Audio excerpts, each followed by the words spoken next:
hari ababyeyi bareresha abana amatelefone. There are parents that are using telephone to parents the children. So we all have, all our kids have phones.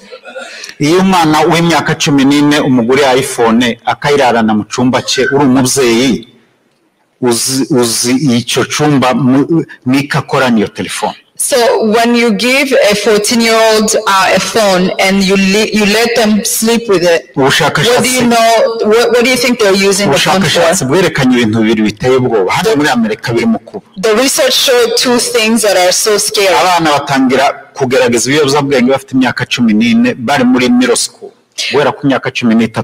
So children are starting to try the drugs at the age of 14 when they're in middle school. muri statistique z'abana bashaka kwiyahura abenshi ubu nyine hariho icyorezo cya social media cyo kohereza abana ama message yo kubabwira ngo nibiyahure. There is another messages that are being sent out to kids' phones to tell them to commit suicide. Hari umuntu muri community zacu deretse kuvugana afite umwana w'imyaka 12 cyangwa 11. There's someone in our community that I spoke to has a 13. ababyeyi arabwira ati you know what ati ndashaka kwiyahura. The child went to school and came back, told their parents that they want to commit suicide. Depression. And the parents was like, what's going on? The child said, I feel depressed. Twibwira ko abana bacu ari impinja ariko abana bari muri isi bari exposed ku bintu biteye ubwoba tutazi. We think that children are still little, but they're exposed to so many. Dukore agasave kagufi cyane. We're going to have a quick survey. It's going to take us 2 minutes. Ndashaka ngo mushira amaboko hejuru nimbuzi umuntu. I want you to raise your hand if you know someone. Nibuzi umuntu ukoresha ibiyobyabwenge. If you know someone that uses drugs. Muri community zacu. In our community, if you know someone that uses drugs, please raise your hand. Okay. Ikibazo cha kabiri. Please munyumve. Please let's follow. Nimbuzi umuntu muri community yacu warashwe akagira Imana agasurviving cyangwa agapfa azize ko yari mu biyobyabwenge mu buryo bumwe cyangwa se ubundi shiro koko hejuru. Number 2, if you know someone in our community that was shot, either died or survived because of the drug use, please raise your hand. Mushama ko hejuru. Murakoze. Thank you.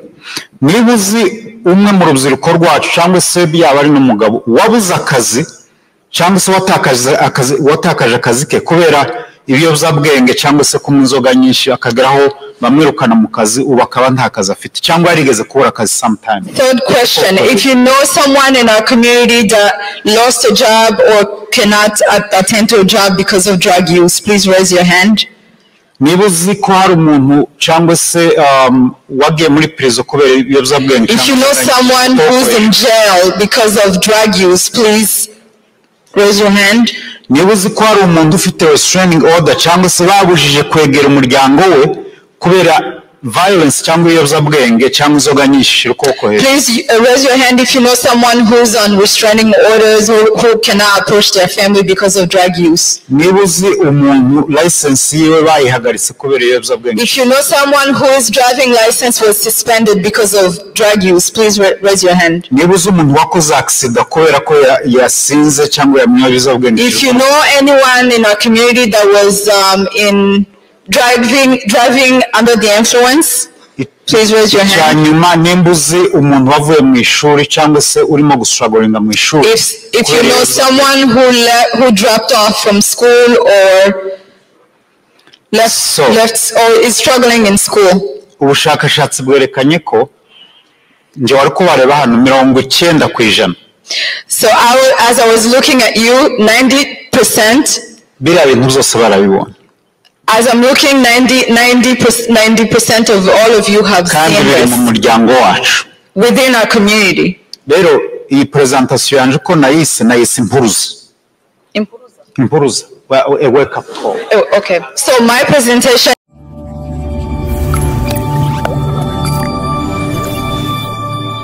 Subscribe to Papa Legend TV.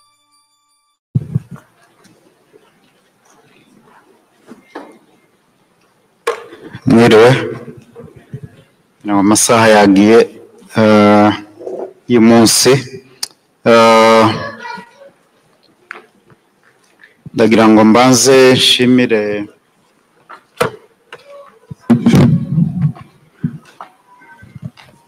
ubuyobozi bw'amahoro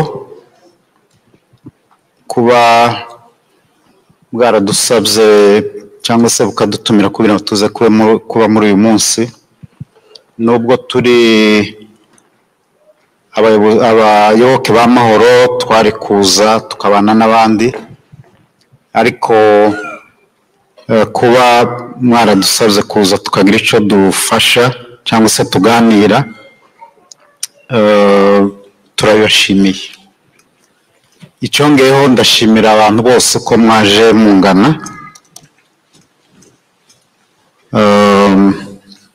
ariko kandi nk'uko ba mbere babivuze nari nzi ko naniteze ko iyi sale tuza kuyuzura, ariko abaje ngira ngo abayobozi bacu b'amatorero bazi ko ubutumwa bwa Yesu bwajanywe n'abantu 12 gusa. So uwaje hano abaye umudisciple cyangwa umwigisha byagera ku bantu benshi. Bansabye kuganira ku kibazo cy'ibiyobyabwenge cyangwa se ikibazo cy'indwara zo mu mutwe, cyane cyane mu rubyiruko.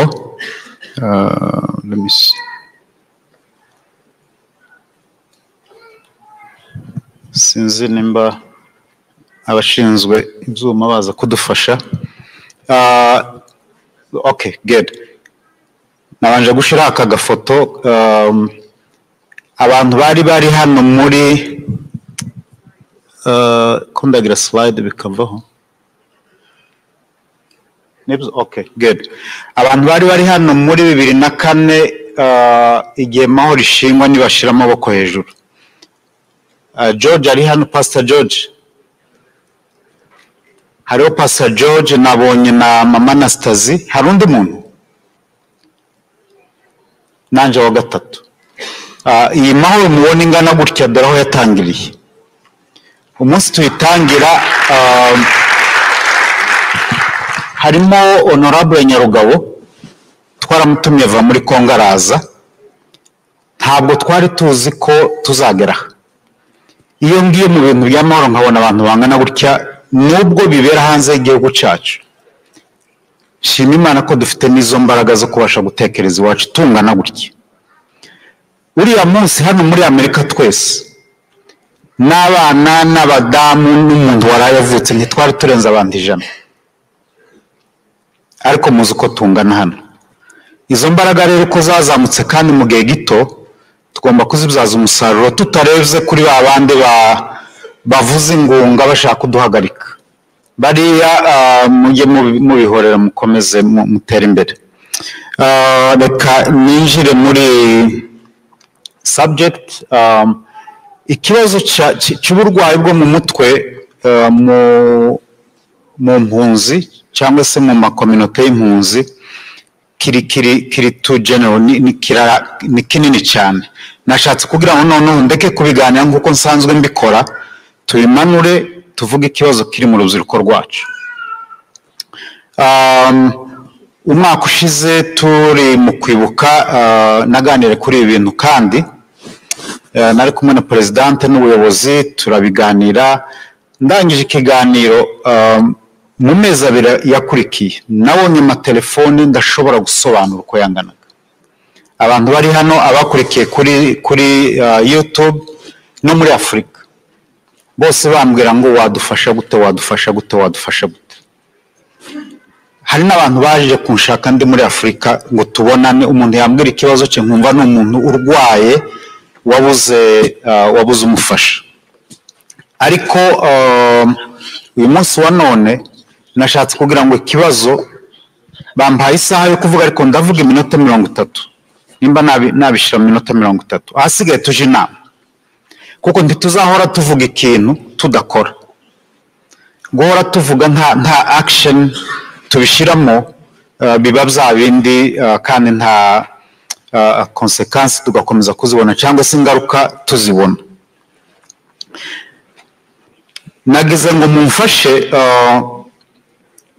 twigishwa ko iyo ugeze mu rwego rwa PhD tuvuga ibintu bidafite ubushakashatsi kandi none sinjya mu bushakashatsi kuko narabukoze abashaka igitabo nazakibatiza cyangwa se nkakibaha mukagisoma ariko nagize ngo dukore ubushakashatsi bwihuse cyane muze kubona ibisubizo mwihereza mwenyine ndagira ngo abantu babe honest muzajye mushira ukuboko hejuru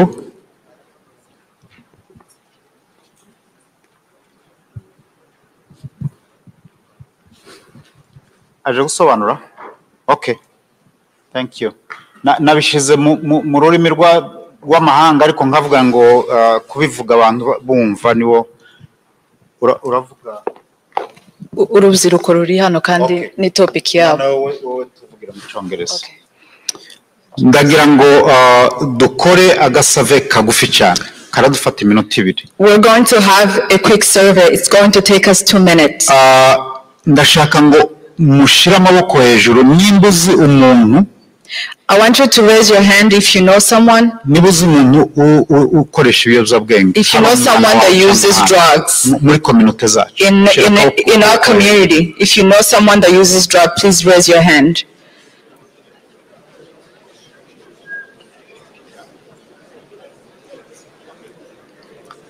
Okay, ikibazo cha kabiri. Please munyumve. Please let's follow.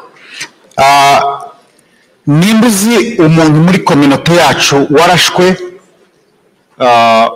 akagira Imana agasurvivinga cyangwa agapfa azize ko yari mu biyobyabwenge mu buryo bumwe cyangwa se ubundi shira ukuboko hejuru. Number 2, if you know someone in our community that was shot, either died or survived because of the drug use, please raise your hand. Mushema uko hejuru. Murakoze. Thank you.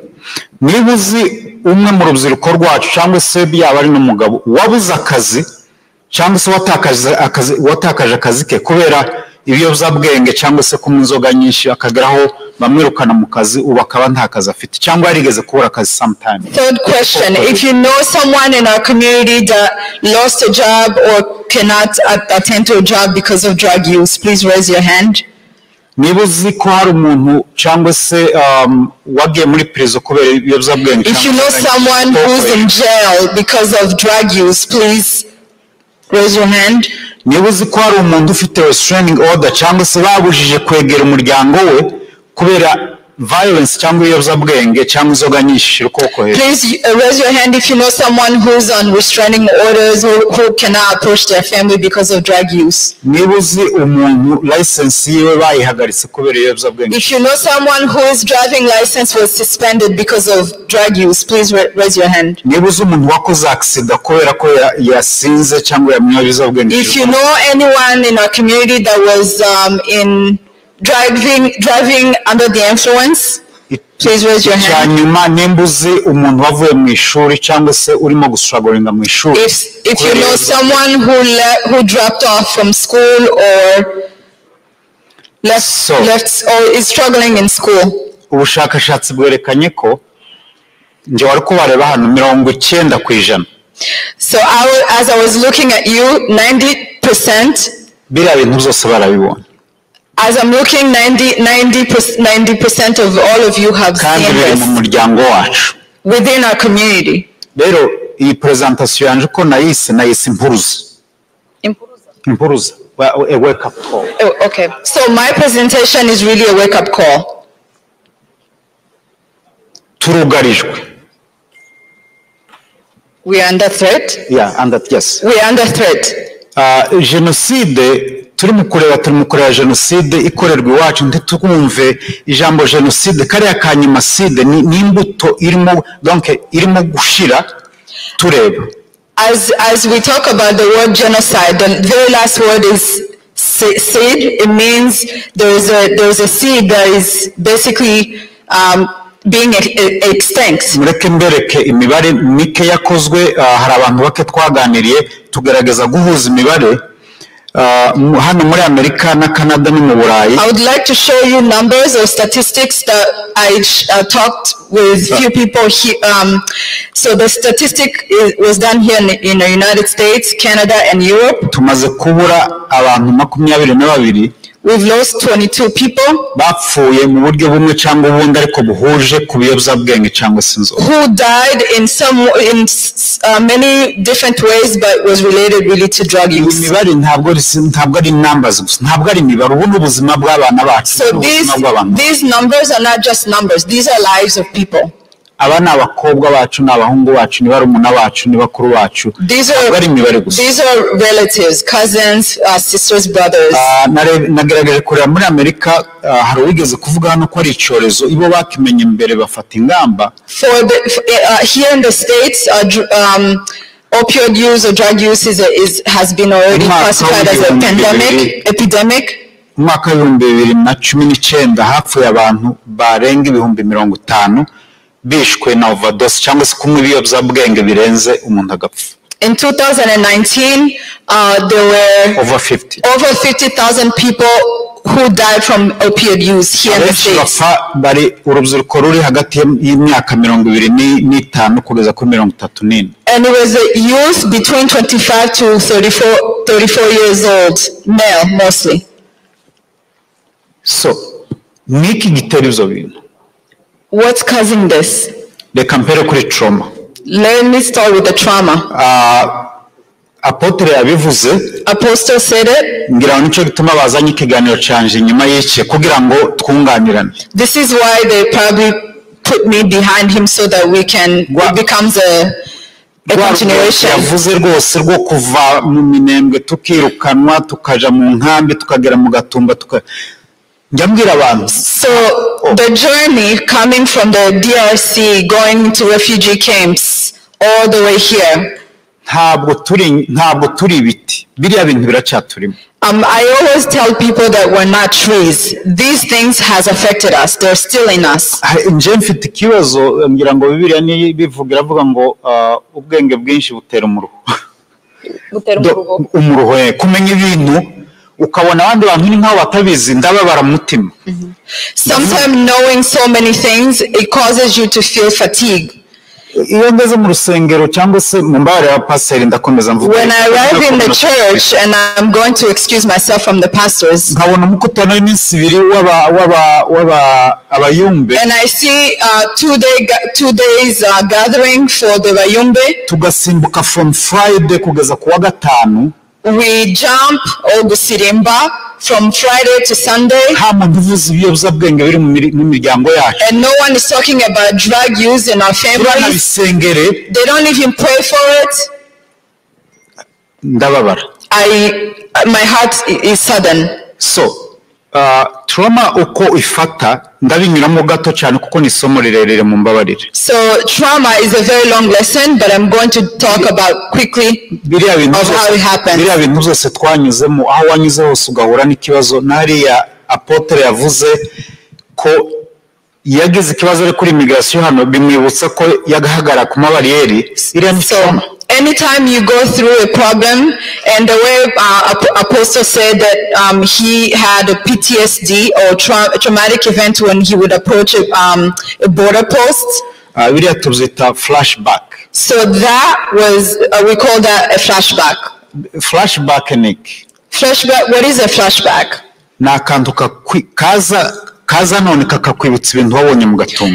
It's something that comes and it triggers you to remember something you saw in Gatumba massacre. Kurugero nk'amafoto yerekanye hari umuntu ushobora kuba ari hano yaracitse kwicumu mu Gatumba, iriya foto igahita imugarura akumva na smell ya matent yari mwasha. For example, he showed some pictures from the Gatumba massacre. Some people may see that picture and it brings them back exactly to that moment, and they can even smell how it was.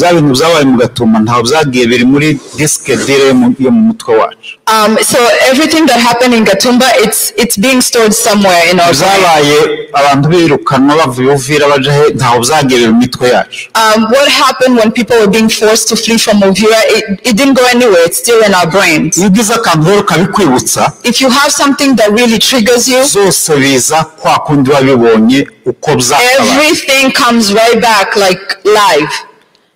Even the smell, but it comes back. Umuntu wagize accident y'imodoka ikamuhiraho akumva essence irimo gusha. If you had a car accident and you can smell the gas, nyuma y'imyaka 20 after 20 years, ataravuwe, if you didn't get treatment, yanyuze ku muhanda akabona imodoka iri gusha yumva yasme ari mu modoka yifunze arayumva. If they're just driving on the road and they see a car burning, they smell back the gas. So I'm showing you a CT scan of a brain. Okay,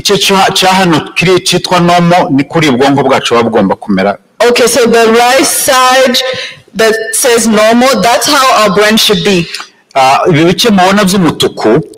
The red dots, brain is healthy. It's a healthy brain. The brain it's a healthy brain tissue. Iyi foto ni y'umwana wagize trauma, wagize abuse mu muryango. This CT scan is a CT scan of a child that was abused. Hariya hirya murabona ko harimo amazone menshi ari dark. And the other side, you see many black spots in the CT scan. Iyi ni trauma yamaze ubwongo, ni trauma hinduye ubwongo. So the black spots that you're seeing is the trauma that has affected the brain. Ubwongo bwahindutse. So that brain has changed. Ntabwo bushobora gukora nk'ubwongo butarahinduka. So the brain that has changed cannot function the way the brain works. So there are some brain tissues that really have been damaged. But there are ways to repair them. But that's how trauma changes our brain tissues. So there's a recent research. I'm going to show it to you. Ubushakashatsi bwakozwe harimo n'umwana w'umunyarwandakazi psychiatrist. It's also there's a Rwandese lady that's a psychiatrist. Ababishaka nawohereza kaga slide. I'm happy to show the slide. Trauma itakiri kuri iriya level y'ubwonko gusa, none yageze no mu magene, sinzi gene twazita mu rurimi rwacu, ariko n'uturemangingo tugize umuntu wari we nawe azamukomokaho. So yabaye karande. Yes. Okay. So the research that was done by Rwandese psychiatrists has shown that the trauma is not only in our brain, but it also has gone into our genes. It's intergenerational transfer of the trauma. It's being transferred from generation to the other. What does this mean? Biriya bintu tubona byo kwicwa, byo kugirirwa nabi. When we see violence and discrimination, bikinjira no muri biological uko imibiri yacu iteye na twa turemangingo. So it enters in our DNA. Ku buryo umwana uzabyara azavukana ya trauma. In a way that even when you birth a child, it will come with the trauma. Nuko nicarana bande bakavuga ngo turabona usa nabo kwa naka. The way you see me and you say you look like you look familiar. Ako kantu ka trauma nako kazajya kagenda kavuka muri abo bana. So that type of trauma also transfer itself into the next generation. So really, the reason why I'm saying this is because there is a wake-up call. Ubushakashatsi nakoze muri PhD imyaka 4. My research for my PhD yerekanye ko abazungu 4 years, it shows that the white people, b'Abanyamerika, the American, bafashe impunzi nkatwe twese twahuye n'ibibazo. The American people who help refugees, tubanduza trauma yacu. We have transferred our trauma back to them. Trauma rero ni indwara nka malaria. So trauma, consider trauma as an illness like malaria. The way a mosquito bites you, it can bite you and then you can transfer back to another person. Impamvu zindi zituma nari mvuze ku buryo bwa trauma, impamvu zituma abana bacu baja mu biyobyabwenge ni trauma ishobora kuba iva mu babyeyi ubu nyine turebera mu bantu none tukavuga ngo abana batunaniye ariko ituva mu twebwe. So really the other cause of trauma is that trauma that comes from the parents but then it transferred to the kids and we think that there is something wrong with the kids but it really came from the parents. Hari abana batabaye mu Gatumba bavutse nyuma Gatumba. There are kids who are not in Gatumba. Ariko kubera ko wa mwana arerwa n'umubyeyi traumatized. But because the kid is being raised by a traumatized parent. Tubahereza nta kindi tubaha icyo dufite. So that we're giving them what we have. Izindi impamvu hari impamvu nise intano ziturimo twenyine n'iziri hanze. So there are other causes that are internal and external. Reka manze vuga iziturimo apotre yabivuze. So let me talk about the internal ones that Apostle shared. Nta miryango mwe b'abanyamurenge muri hano. Dear families of Banyamulenge that are here. Impuruza naje kuvuga none ni kubaha ubutumwa buvuga ngo the wake up call that I bring today says ibiyobyabwenge tubona mu bana bacu ni indwara. The drug use that we see in our children is an illness. Nitureke kwihishira. Let's not hide it. Nitureke guhishira ibibazo dufite. Let's not hide the problems that we have. Nitureke kujugunya abana. Let's not abandon our children. Muri za mvugo zacu tugira ngo umwana yatunaniye. Let's not use the words that we use to use. Dufite stigma yuko the kids are niba mbonye umwana wanje sinyizo ko yitwara. Let's not stigmatize our kids. If we see a sign that a child is not behaving, tubigira shame tukabigira isoni mu muryango. We shame them and it becomes a shame to the family. Tukabigira kirazira. And we don't talk about it. Ariko umwana yarwara asthma ukavugira abantu umwana arwaye asthma. But when your child is sick with asthma, you're free to tell other people that your child has asthma. Uko twigiza abana bacu uko tubwira abana ubwo tustigmatiza abana bacu niko tubapushinga tubajana. The more we push away our children, the more we stigmatize them, the more we push them away. Kandi wa mwana iyo umubyeyi yamwigije hanze, when the child is feeling pushed or disconnected from the family, he meets with other friends and they welcome him. Dufite pressure mu mafamiye. We have so much pressure in our families. Harababivuze hano mshindaji yabivuze. Most previous speakers touched on that. Dufite ababyeyi bafata amadeni ngo mfite abana bazayanyishurira. There are parents who take loans and they put it on the kids. Abunzi bakuye abana babo ku ishuri ngo babafashe kwishura mortgage. There are parents that I know that who have taken the kids from school and have asked them to work so they can pay for their bills. Ngo dore uko ameze. Ngo ubona umwana wa naka twazanye hano. Ngo dore yarangije amashuri. So they compare their children to the other children and they put so much pressure. And they use the other kids as example. I'm using the general terms that the Banyamulenge family or parents use to their kids.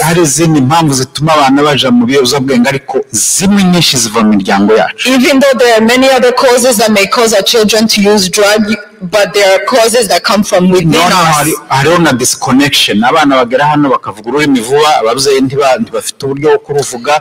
There's also a disconnection between the parents and the children, mainly due to the language barrier, which faster.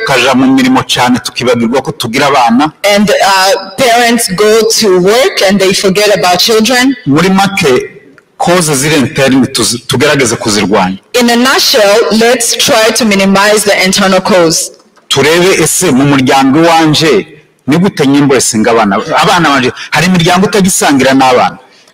Let's look within our families and say, how can I minimize these causes? For example, there are many families who do not even share dinner with their children. There are some families that have even 5 children, but when you enter, there's not even one child around. When you ask the parents, where are the kids? They say, oh, they're in their rooms. By the time they come down in the living room, they'll bring things that you will not know how to manage.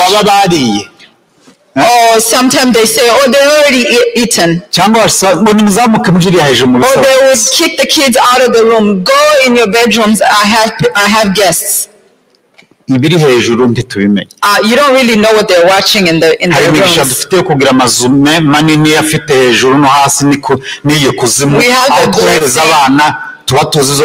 We have a blessing to have beautiful houses that have stairs, but when you send your children upstairs, are you sure of what they are watching? So there are so many that we can say that comes from within. Let's talk about the external causes. Yes, let's talk about the external causes. Peer pressure, abana gushaka kuba nk'abandi. Ya integration apotre yavuze ikarenga umwana agashaka kumera nk'abasanze aha. So there is a lot of peer pressure within our children who wants to assimilate to the American culture. Nashimye ko apostle nabwiye Dr. Alex Yarati apostle presentation yanje igeze hagati wagira ngo twari turi kumwe. So apostle really had touched on a lot of things that I was going to say. Zip code. Ico kintu kiza kindya mu mutwe nkumva narwaye isereri. The issue of zip code zoning really bothers me. Nigeze gukora ikiganiro n'umurageje pense nimba nibuka mbwira abantu zip code icarico. I've done some talks with Murage TV and I explain what it means to be in the zip code. Zip code ariya mibare 5 gusa. Zip code is not just the numbers, the 5 numbers. Ariya mibare 5 mubona. Those 5 numbers that you see. Mbere yo kwinjira mu nzu iriya mibare 5 uzumenya ko ari ubuzima bwawe n'ubw'abana bawe n'abaza gukomokaho. Before you get into a house, make sure you check the zip code and know that the future of your family and your children depends on that. There's someone that asked, how do we know good neighbors and bad neighbors? We are here with Afande Fidel. Before you rent an apartment, go to the police station.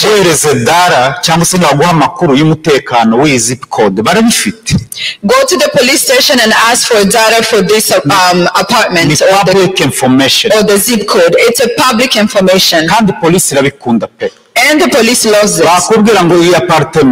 Twakira amakozi 200 ku kwezi y'abagore bahamagaye ko abana babo bafite imbunda aho hantu wajana bawe. The police will tell you how many calls they have, like 91 calls they have received from that apartment.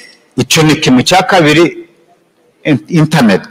Internet ifite amakuru yose y'ahantu ushaka kure. If you search through internet, it will also give you good data. Icya gatatu. Third, mbere yo kuja muri apartment uzabanza ugende mbere yo kuja ku applica uzabanza uzenguruke n'imodoka yawe. Before you apply into that neighborhood, take a car and drive around and check it out. Hanze nibo baturanyi bawe. The people you will see in the neighborhood, those will be your neighbors. Niwinjira muri neighborhood, if you enter in any neighborhood, niwinjira muri neighborhood ugasanga abantu bafunguye amamodoka ko ni nka garage karakorera imodoka ku muhanda. Uzasubire. Icyo ni kimwe kikwereka ko neighborhood y'abantu ari mbi. If you enter in a neighborhood and you find people fixing their cars as if they're on the street, just turn around. Ba nyiri ma apartment. The owners of those apartments. Bazima ntibashobora kwemera ko ufungura imodoka ngo amavuta agwe mu muhanda habe mu manda. The owners of the apartment will not allow for you to open a car and start fixing it so the oil or the gas can... Ugasanga umugabo ungana nanje yambaye isengere ku manywa yicaye imbere y'inzu karamwe itabi cyangwa afite inzoga 3 za mu gitondo uzahazana abana bawushaka. If you go in a neighborhood and you find a man like of his age in a t-shirt and smoking, what are you looking to bring your children to? Nujira muri neighborhood kumva harimo muziki ukagira ngo nje muri hari akabari kabaga Buvira ngo nimba ari abana bawuza bajanye ugiye kubashaka. If you enter in a neighborhood and there is a car that is blasting music, please don't take your children there. So pay attention to the zip code. Hari ikintu ngiye kuvuga abantu bambabarire. There's something I would like to say, and please forgive me. Nziko tuza hano abantu batishoboye harababa mazu ya leta. And I know when we come here, there are people who are low income and some people use the government assistance. Hari ico bita Jim Crow law, abantu babizi. Hari itegeko ryo muri za 60 ryashize hari amazu amazoning baza gushira hari amazu ya leta kugira ngo babuze imiryango kuba homeless ariko babashire mu buzima bagire gusa roof igisenge ariko ibindi bibe.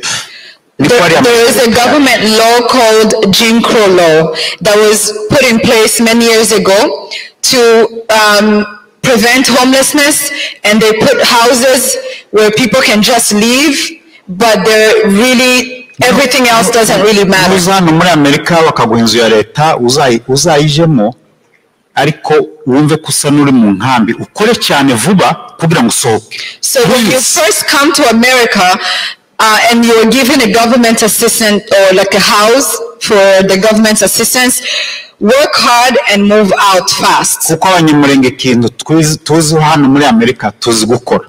As abanyamurenge, we're not lazy, we work hard. Inzu bazaguha ibyumba 3-4 bakakubwira muzajya wishura amadolari 10 ngo cyangwa utayabona ngo ureke uzayihunge please. Amadolari 10. Inzu bakakubwira ngo inzu ngo uzajya wishura amadolari 10 ne mu yamazu ya leta siko bigenda. Barakubwira ngo wakwishura ngo $10 ngo cyangwa nima ntayibonye ngo nta kibazo. If you are given a really cheap house and they tell you to pay $10, if you have it you pay, if you don't, that house really inzu y'amadolari munyumve ntabwo nabuze mu mbabarire uri mu nzu ya leta nyumve ndimo kuvuga reality ntabwo ari wende kuvuga. Those who are using the government houses, please pay attention. I'm not saying names. Inzu ya leta urimo y'amadolari 10 mugenzi wawe arimo yishura amadolari 500 niba nta bundi bushobozi ufite nta kundi wabigenza ariko ufite ubushobozi bwo kuva aho hantu nyaboneka ntabwo ari kukugirira neza aho hantu. If you are paying $10 and someone else is paying over $1,000, if you have no other mean, that's okay.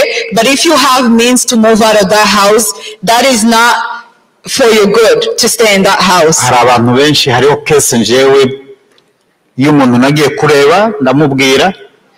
There's a case that I know that I went and spoke to someone about that house situation. Asigara abwira abantu ngo nguriya mugabo ngo ahantu satuye ngo nahaba ngo abantu barirata ndamubwira no. Aba bana sanze hano hanze nasanze abana ubwoko mu ndashaka kuvuga ndamubwira ntabani bo bazaba abakwe bawe n'abakazana bawe.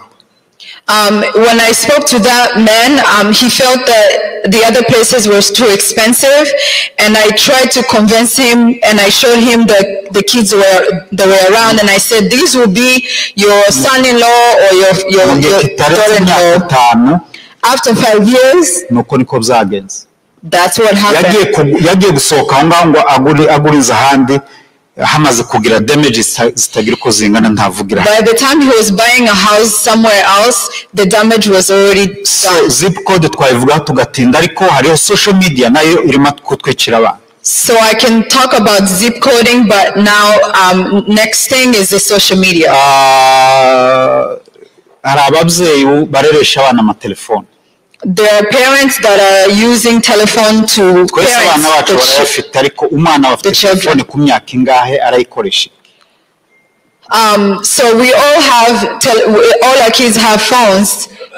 Iyo umwana w'imyaka 14 umugure iPhone akayirarana mu cyumba cye uri umubyeyi uzi icyo cyumba nikakora niyo telefone. So when you give a 14-year-old a phone and you let them sleep with it, what do you know? What do you think they're using the phone for?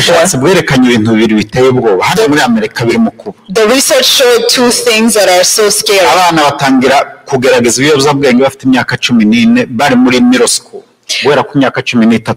So children are starting to try the drugs at the age of 14 when they're in middle school. muri statistique z'abana bashaka kwiyahura abenshi ubu nyine hariho icyorezo cya social media cyo kohereza abana ama message yo kubabwira ngo nibiyahure. There is another messages that are being sent out to kids' phones to tell them to commit suicide.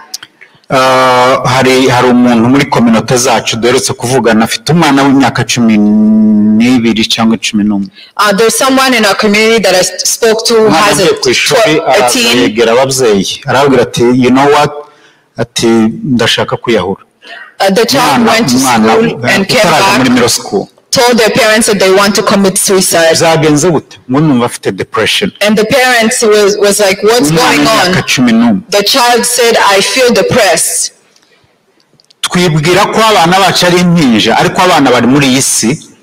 Bari exposed ku bintu biteye ubwoba tutazi. We think that children are still little, but they're exposed to so many scary and dangerous things that we don't even know. Ubu nyine hari igitabo dukoresha ni nkayo Bibiliya y'abantu bavura indwara zo mu mutwe igira classification y'indwara zose cyitwa DSM-5. There's a book that psychologists used called DSM-5 that has all the classification of mental illnesses. Electronics gaming disorder condition. Now there is another diagnosis that's going to enter in this book that's called gaming disorder. Gaming disorder condition. Gaming disorder condition. Ibindi bitera abana bacu kuja mu biyobyabwenge dufite pressure y'ubuzima. And the other thing is that our children have pressure, life pressure. Abana bari mu mashuri sinzi wabivuze kare akazararengeje imyaka yagera hano ari umwana ushaka kwiga yagera mu mashuri bikamunanira akabura support agahera muri famille abura support akagera hanze muri community akabura support mu rusengero akabura support umwana akiheba. So there are other children that come here who start school, and then when they get in school and they have some challenge learning fast, they lose support from their family. They don't have support in their family, in the church, and also in the community. They lose hope and they just give up. When they fail one time, their parents would joke about it. Oh, you're a failure, you failed, just go to men and find a job. Nkora muri men hari abana baza nkamureba akavuga ngo uyu mwana avuye iwabo sinzi state avuyemo cyangwa se nabonye imodoka nkamureba mu maso ye ukabona umwana afite nk'ibiro 5 z'urumogi mu mutwe. I work in Maine. I see a lot of young people who come to work.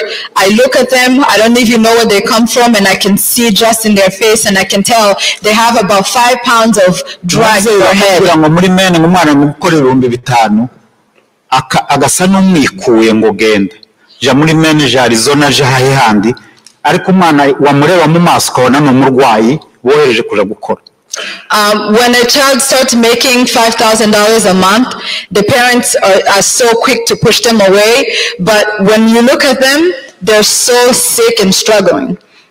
Nigute abana batangira donc ibiyobyabwenge ni indwara y'ubwonko tugomba kumenya uwo mwana ararwaye ntumufata ngo umwohereze ahantu banza umufashe akire abone kuja mu buzima busanzwe. So we have to understand that the drug use is really a mental illness. If your child is sick, you don't send them away. You have to care for them first before you send them away. How do they even start? Level ya mbere bayitangira ari experimental kugera gupima. So they start off by experimenting. You experience cyangwa se experimenting abifashwa n'inshuti ziwe.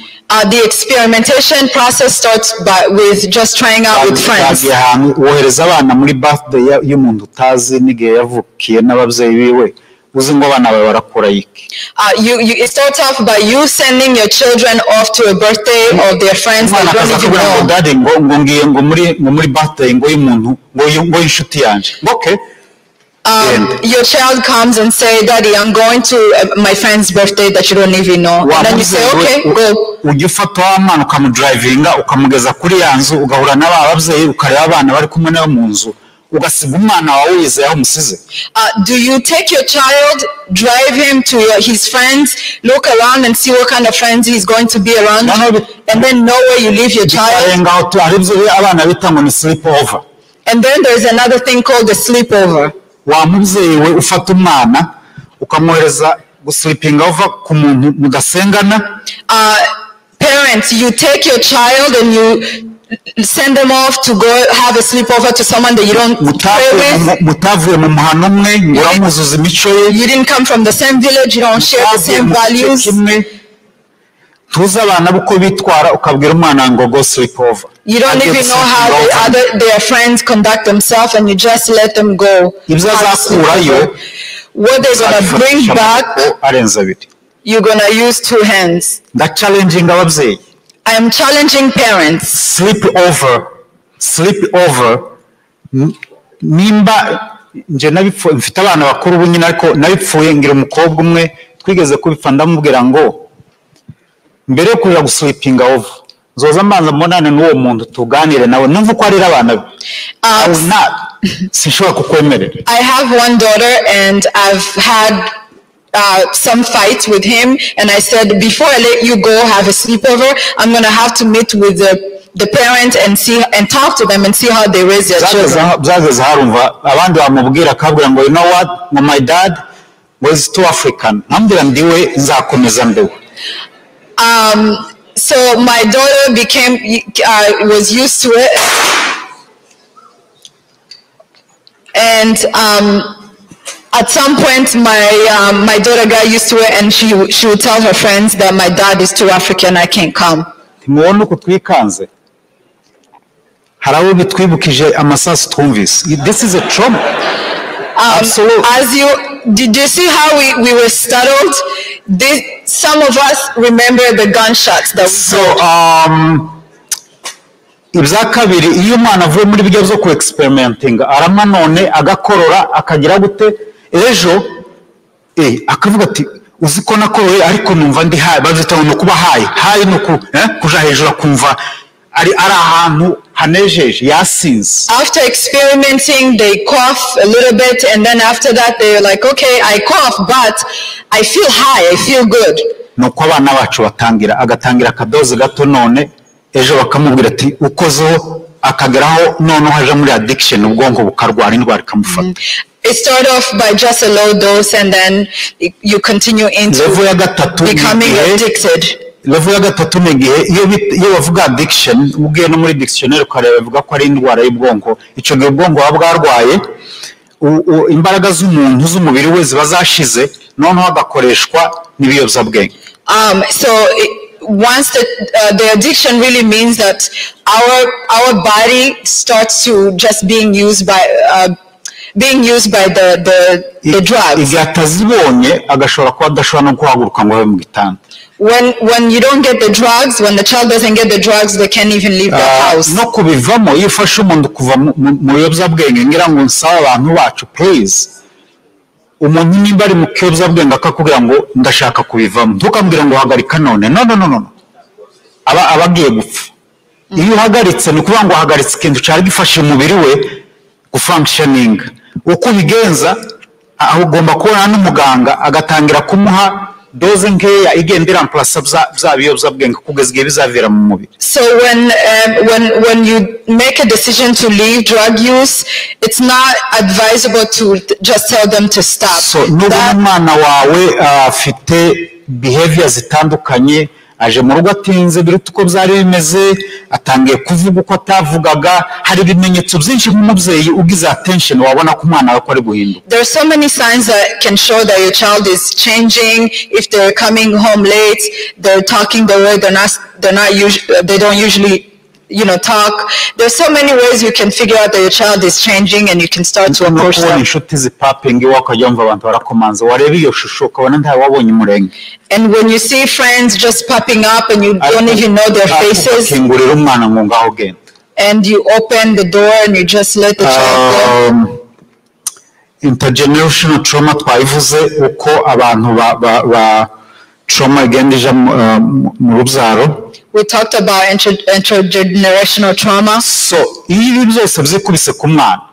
So when all these things fall on the child, agomba kubona voie de sortie, agomba kubona ko escapinga ayama pressure yosamuri. There has to be a way to escape the pressures.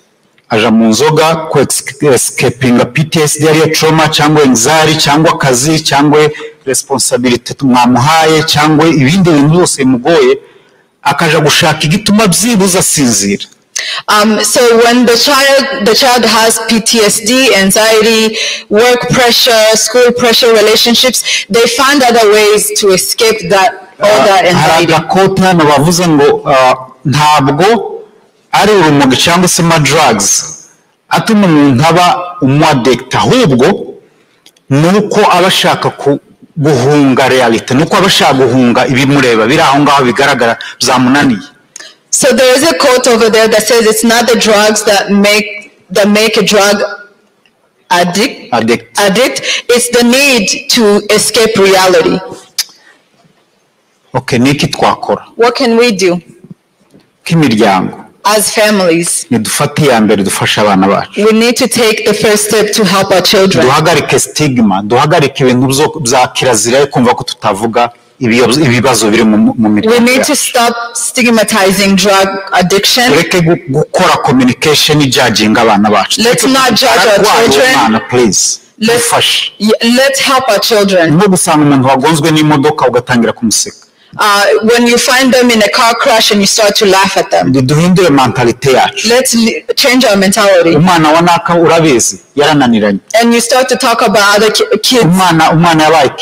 And you say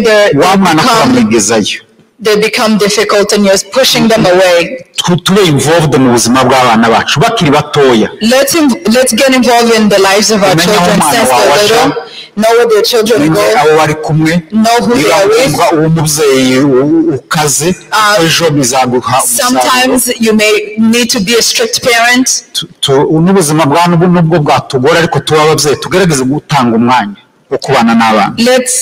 Let's try to make time for our children. Mahoro. Our community. Our churches. Please. Hari umuntu wavuze ngo ubuzima bwiza mu mubiri mwiza. A good soul in a good body. Bivuze ngo Imana twigisha, the God that we teaches, igomba kuza mu mubiri mwiza. He needs to come into a beautiful soul. Amatorero niyo point y'aba leaders tugira muri community zacu. Churches, that's those are the leadership we have. Please stand up. Tugabanye gisirimba. Let's minimize the gisirimba. Tuvura abana barwaye. Let's care for our children who are sick. Tugabanye ibintu cyane mvuze ngo tugabanye z'umwuka mantera amabuye, tugabanye ibintu biri spiritual tuje mu buzima busanzwe, tubwira abana Imana iri mu buzima busanzwe. Let's reduce the spiritual activities and talk about reality. Nimureke mu nyigisho zacu tuje tugira social teaching. Let's teach our kids about social things. Nimugire imishinga y'amatorero yita kuri iki kintu. Let's have ministries within the church that if there's one thing that the government of the US puts so much money in is really to fight drug use.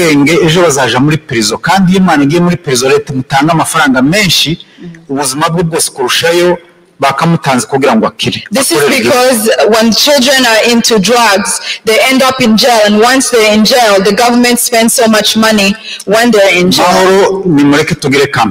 So Mahoro, let's make a campaign. The Save Mulenge campaign. Tukoze abana bacu urubyiruko rwacu ko rurafotorera. So like a Save Mulenge campaign, let's make a campaign because our children are dying and we're watching it. Structure Mahoro mureke dushemo niki kintu. Within Mahoro structure, let's put a structure for mental illness. Kwemera ngo byarabaye nyine byaje ngo tuzemere dukomeze dushingura ntabwo zo bintu mureke dushireho akacu. Let's not accept that it has happened. Let's try. Mukurangiza hari umuntu wavuze ngo our trouble is not ignorance but inaction. Cyangwa se nimba nabisobanura ikibazo dufite so kutamenya. The problem we have, it's not being ignorant. Ahubwo no guceceka. It's being silent. Imburuza ndabasanga muyumve. So the call to action, I really implore you to listen. Nyabuneka. Please. Ibiyobyabwenge ni indwara igiye kutumaraho. Mental health is a disease and it's going to kill us all. Let's defend ourselves. Turere abana bacu twirwaneho. Let's care for children. Iyo concept tuyikure mu muzo twuko tuyumva. Let's let's move the concept into this. Bazakubwira ngo nihaga impanuka mbere guha undi muntu mask banzo yishireho. In the airplane, they tell you before you give someone else a mask, put it on yourself first. Mu bibazo tuza kubazwa ndarangije timumbaza ibibazo byinshi ahubwo mutanga ibitekerezo. Before you ask me questions, please give ideas. Kandi nje mumfashe and help me. Ni umutwaro nikoreye nimukubura uko umukoresha kubera ko turazana tukavuga ngo ngo twafashijwe ngo cyaka iganiro cawe turagikora hiki turagira gute ninde mwana umwe twa saving abyibuze uwo mwana wacu tukamukiza please. I really want you to give me ideas because this is something that is really dear and near to my heart. I want to save children and we all should work hard to save at least one life. Si kibazo cy'umuryango umwe. And this is not a problem just for one family. It's a community level problem. Thank you.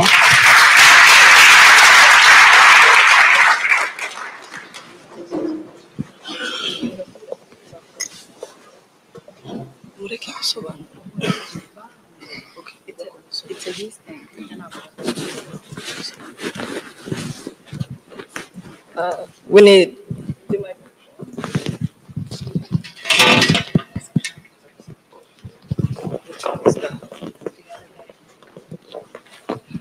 Jean ngo nimba wazi ukaba uri gusobanuraho.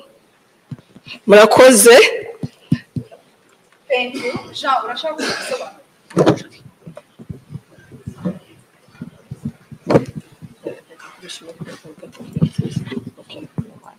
Murakoze cyane nagarutse kandi ntimundambigwe.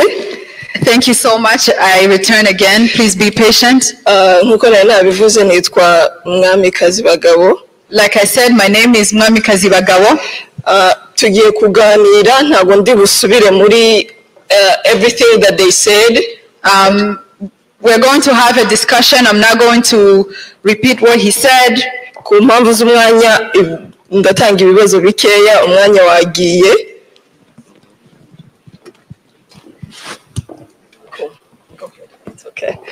Ndatanga ibibazo bikeya. I'll ask a few questions. Nituzajya tuguhereza umwanya wo kuvuga, please go straight to the point.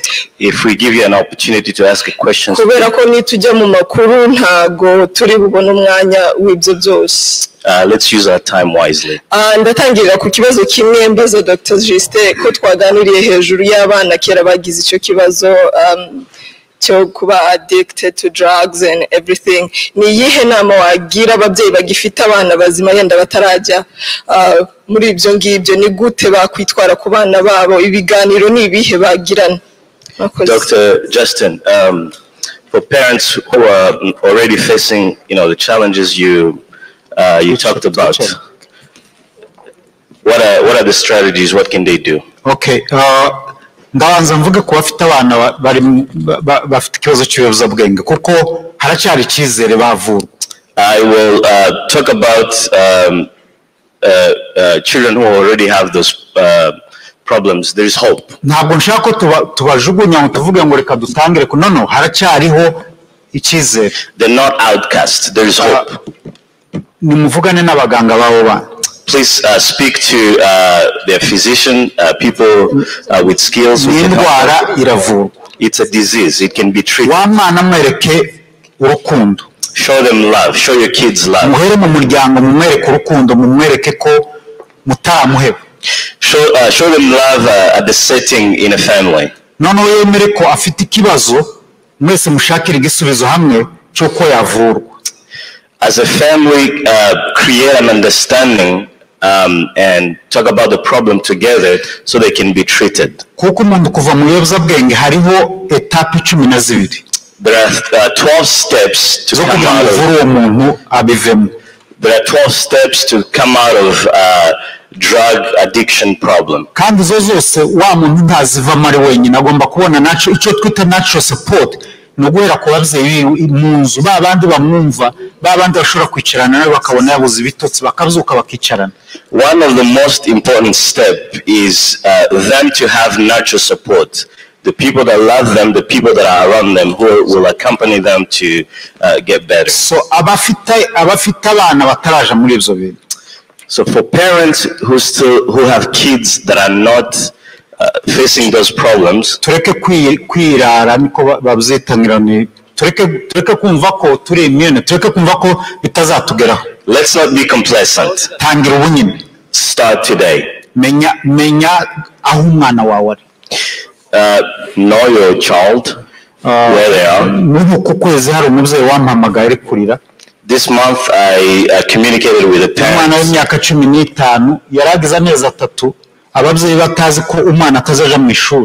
A parent spent 3 months not knowing if the child goes to school. A bus takes them, takes them to school, brings them home. A parent thinks the child goes to school. And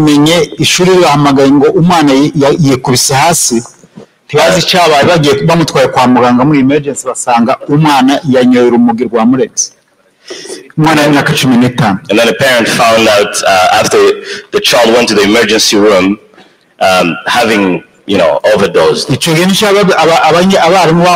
By the way, wimana gagiza amezi 3 ataza mu masomo askiping aja ku ishuri akirirwa muri hallway. Then the parents learned then that the child does not actually go to school. Tumenye ngo umwana koko nimba basi muzanye biravuga ko yiriwe ku ishuri. Let's know the whereabouts of our kids.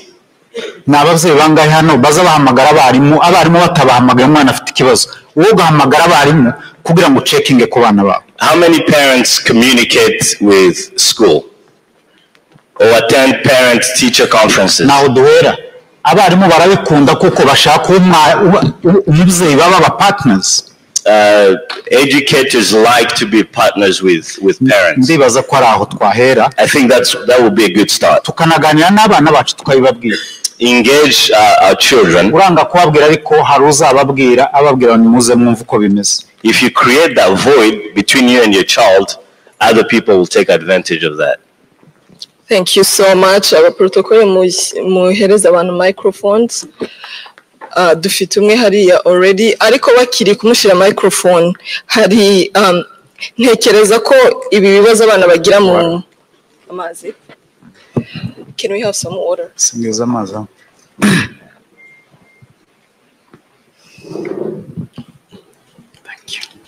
Thank you.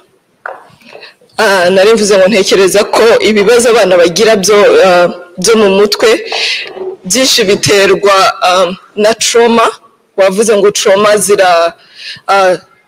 ishobora kuva ku mubyeyi ikajya ku mwana. You talked about how trauma can be intergenerational. Twavuye mu gihugu cyabayemo intambara nyinshi, abantu barapfushije abandi barapfuye. We come from a country that's ababyeyi bacu has been through a lot. Yeah. Yeah. ababyeyi bacu banyuze muri byinshi. Yego, hari ukuntu trauma iba ubuzima bwabo bwa buri munsi bo ntibabone ikibazo kibarimo kubera ko they've lived with it ubuzima bwabo bwose. Sometimes parents don't know if they actually have trauma. They've lived with that trauma for all their lives. Niki wabwira ababyeyi, especially the survivors, yaba mu Gatumba yaba muri Congo irubumbashi, niki wabwira ababyeyi that have been through that? What can you tell parents that have gone through all those cycles of wars? Icyo mbabwira nuko bumubwira ngo niba tuvuge niba warahunze uva za Lubumbashi ugafungwa. If you've fled from Lubumbashi and have been in prison, utwite umwana while pregnant, ukamubyara waravuye muri prison, and you give birth after having come out of prison, tukicare ngo wumve ngo wa mwana ari immune. Please do not think that your circumstances did not affect your child. aho no kwerekana severity cyangwa se ubukana bwa trauma. That shows the severity of trauma. umugore wabaye abuse mu rugo n'umugabo ukubitwa n'umugabo buri munsi atwite abyara umwana urwaye.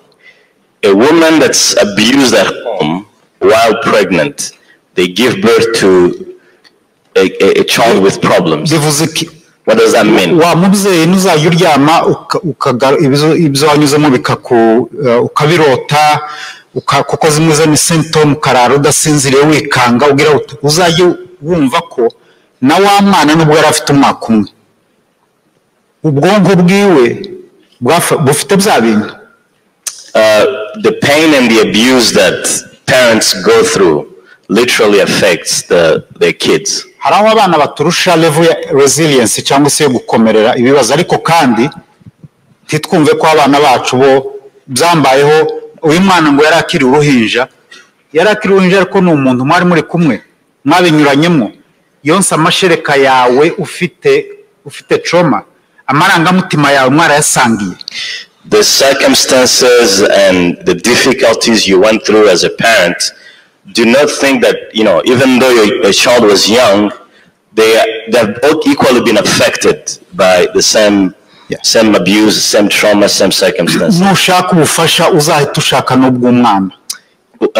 While you're seeking your own help, do not forget your child. Kuko nubundi iyo tuvura abantu ubaza nibiki byakubayeho wari kumwe nande ibona aya symptom wabonaho niki ubona kuko uvuye umuntu umwe mu muryango ni nko kuvura igituntu umuntu umwe famille yose ikirwaye. In the treatment process, we all look at all the stakeholders that have been affected. Icyo mvuga hariho level ya resilience abantu bose ntibafata kimwe. People have different resilience levels. Twarabaye mu Gatumba twaravuye mu bapfu mu ntumbe z'abantu, ariko mugireho ikibazo na kimwe undi bikamugiraho ikibazo. People are affected by circumstances differently. Hari n'undi mwumvise ko ubushakashatsi nakoze abazungu bataragera muri Afurika barwaye trauma ya genocide yabaye mu Rwanda cyangwa izo mu Gatumba. Like what I said, the case workers who welcome us here, they get affected by the traumas we went through, having not lived the same episodes we did. Thank you so much. Turakira ikibazo ku umupapa wicaye hariya. Microphone, bahereza microphone. Uriya wambaye ingofero, sorry. Over there.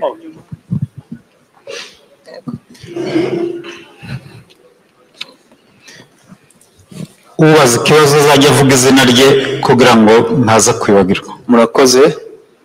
Nitwa Serge Mukire. Uvugira hejuru. My name is Serge. Nasaba ko umusobanuzi yaza kubicamo nyuma ndangije kuvuga n'ibyo byihuta. Vugira hejuru. Njyewe ndashaka kugira ngo nsabe mahoro ikintu kimwe, ikindi ni icyifuzo, hanyuma nze kuvuga nanjye participation yanjye ku bwoko bw'abanyamurenge. Ndasaba ko mahoro yagira televiziyo yihariye twamenya amakuru y'ukuri, tutagiye dukurikira social media y'abashaka views cyangwa abashaka kuyobya abanyamurenge tukajya tumenya n'aya matangazo cyangwa se ibiganiro bikajya bihora bicaho. Icyo ni icyifuzo kimwe. Cya kabiri, njyewe nize muri universite nize software engineering, ariko nuyikoresha njyewe nkabaho hano, ariko nanjye kugira ngo neze igihugu cyacu imbere aho tuzaba nayo n'abantu bavuga ikinyamurenge ibyo ari byo byose. Muri ubwo buryo rero ndi gushaka ko twakwiga katuni ziri mu kinyamurenge zikigisha abana ikinyamurenge.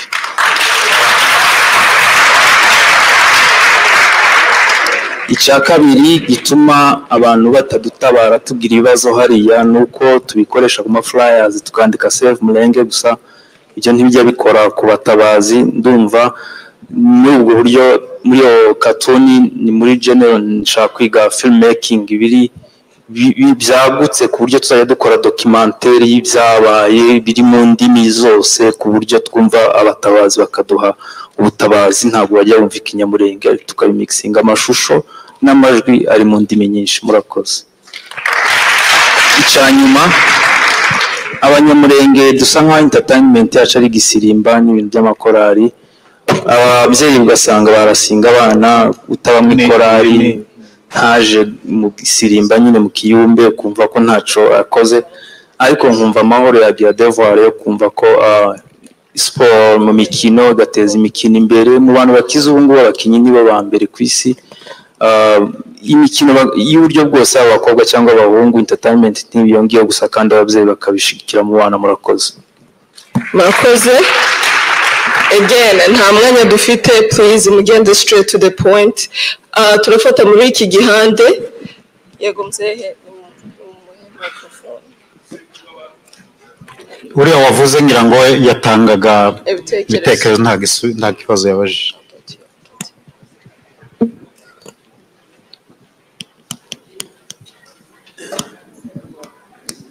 Murakoze. Nitwa Joshua Rwumbuguza. My name is Joshua Rwumbuguza. Ndashimira Dr. Justin ku kiganiro yatanze ubushakashatsi ku makuru ahari ku kuri k'ubuzima turimo. Imana iguhe umugisha. Ikibazo nagize kuri ubu bushakashatsi ni uburyo ababyeyi babanza bakabona abakansaringi bumvise abana ububi bwo gufata ibiyobyabwenge hanyuma akabona kuja ku buvuzi. How can parents receive counseling about the danger of drug addiction and then go to practitioners? Hanyuma ikindi cya kabiri, nabonye kuri porogaramu n'icyifuzo muri gahunda zose turi kugenda tugaragaza imbogamizi z'ibibazo dufite z'uruhurirane rw'ibibazo tumaze n'imyaka myinshi, igihe cyinshi generasiyo zigatambuka. Nkibaza ngo se nimba atari ibanga, hari igenamigambi rihari rirambye ryo gusohoka muri iki kibazo abanyamurenge twahuye nacyo cyo kwangazwa, kugira ngo tugire ejo hazaza. Tese byaba gute nimba atari ibanga? Hari igenamigambi rirambye mahoro yateguye by'imyaka tuvuge 10 cyangwa 20 cyangwa 30, ni ukuvuga yuko ryo gusohoka muri ubu buzima, kubera yuko igenamigambi rija mu buryo bwo kumbuga nkoranyambaga kugira ngo abagira neza badufashe. Hari igenamigambi muvise kuko hari priorite turimo abanyamurenge by'intambara. Intambara ni umurongo umwe. Muri iryo genamigambi harimo uburyo bw'imiturire, bw'imibereho, bw'ubuzima mu buryo bikomatanya ibibazo by'uruhurirane dufite ndetse no gusubira mu gihugu cyacu tugatura, kuko hariho abantu batuye bari mu buzima busanzwe, kandi na hano dufite ibyo bibazo bitandukanye. Ese haba hariho impuguke mwateguye n'abanyamurenge kuko bafite kubaha amakuru y'ibibazo byose dufite twazabisohokamo gute? Murakoze. Murakoze cyane. Nakiri wa nyuma haraza kubaho ama sections ya every panel zagiye zibera hano. Abafite ibibazo mu byandika ahantu muraza kumwegera arabasubiza. Mwihangane kabisa n'impamvu.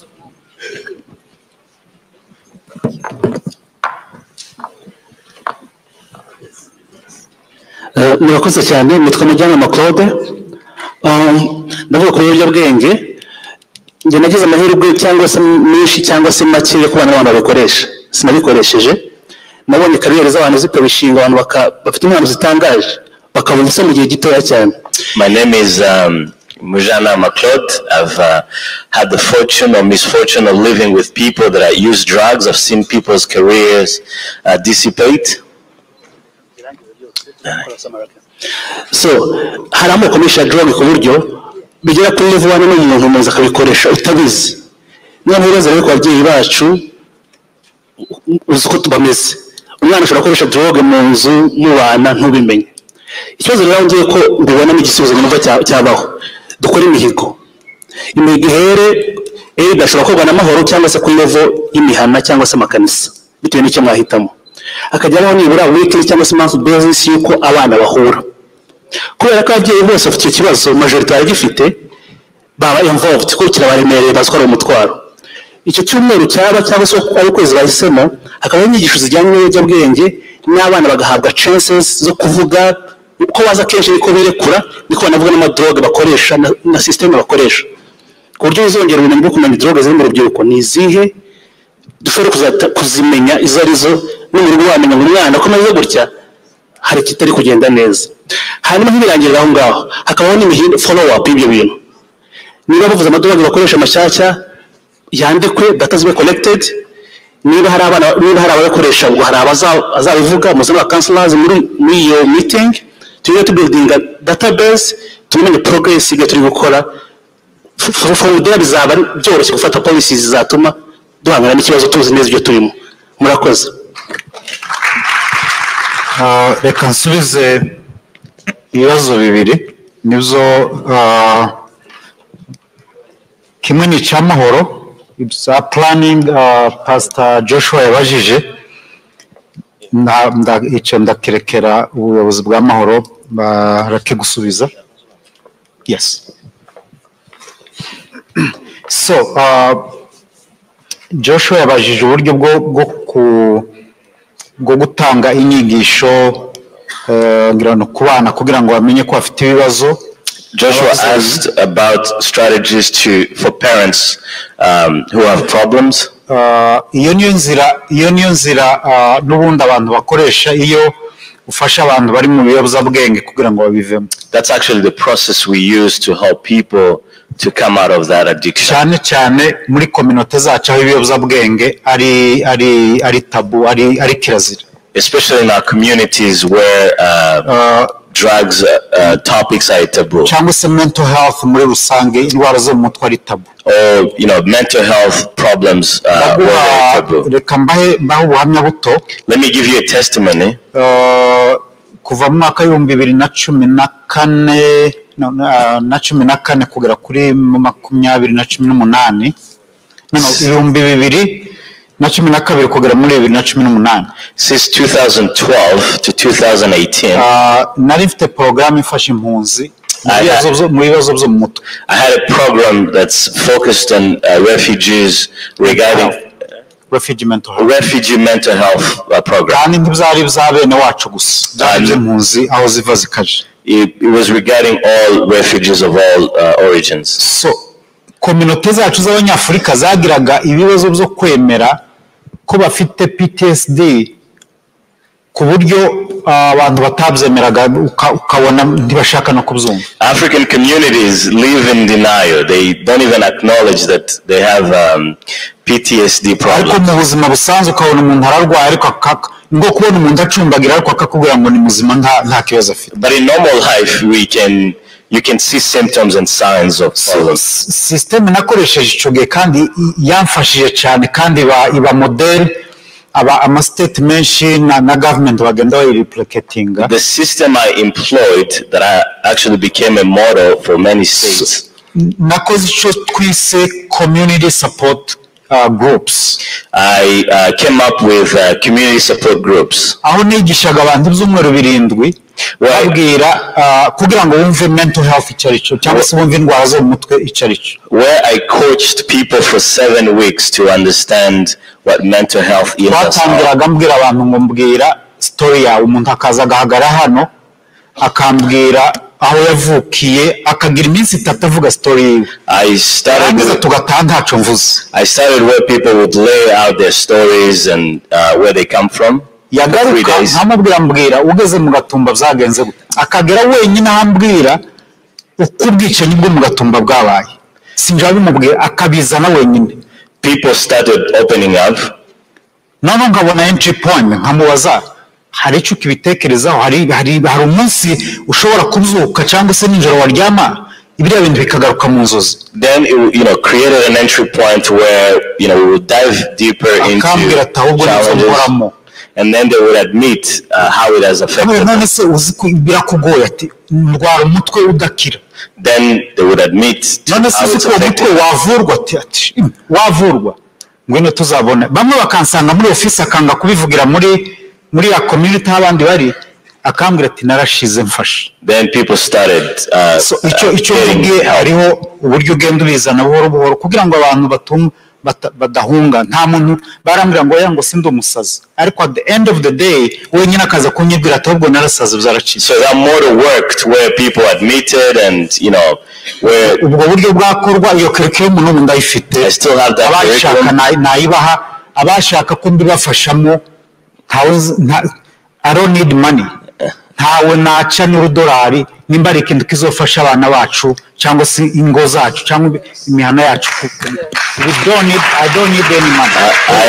I'm ready to help those who are in need, and I'm not looking to make abantu bize ubuganga muri twe dufite aba nurse. We have nurses. We have psychologists. We have psychologists. Makoze program twakwishira hamwe twenyine turaziranye. We can come together, we know each other and help our community. Hawe tuzasaba amafaranga niriya $20 zishaka kutugora.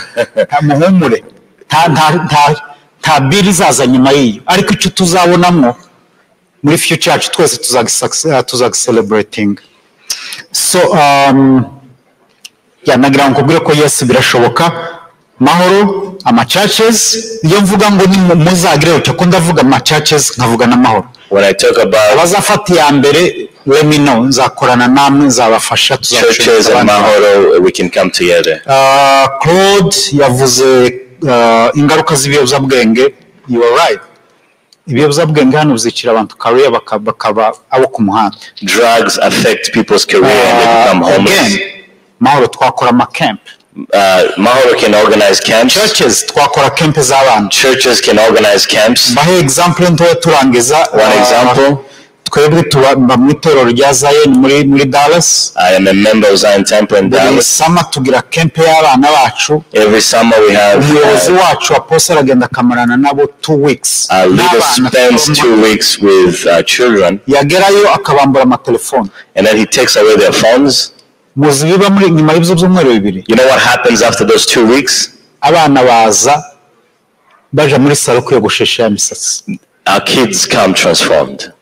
Abana baza bavuze ibintu bakora ati buri ababyeyi bacu gabicara hariya ngo turi tekada nkanje umwana kivuga kirondora yagera mu rugo yankura kayizana umubyeyi ati burya nyamara naguhishaga ibintu duha abana bacu space. Our kids create and take advantage of that space. Duha abana space aho baganira bonyine baganira n'abantu bari muzane Claude hano mubajyane muri camp akubita umuziki abana bishime haza umuntu abaganirize mu rurimi bumva tubwira abana bacu mu ndimi batumva. Find ways for where children can communicate. Twaza tubivugana mu gitondo nabo twari uzi ko dutonganya abana bacu tibumva ibyo twababwiye. Sometimes we talk to our kids and they don't understand what we told them. Umubyeyi akabwira abarimo tubwira ugahaguruka ukabwira abana ngo nimumanuke nimuzi.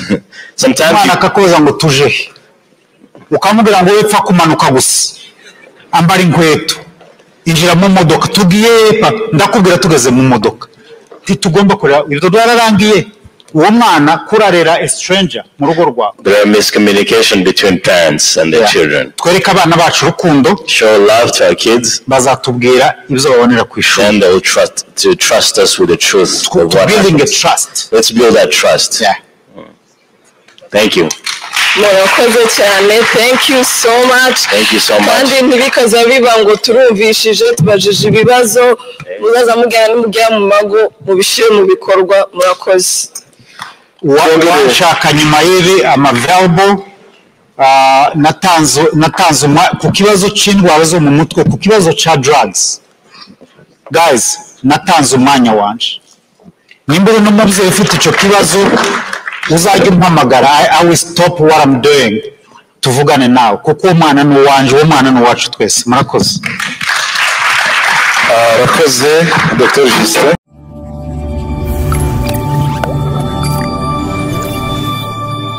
Subscribe to Papa Legend TV.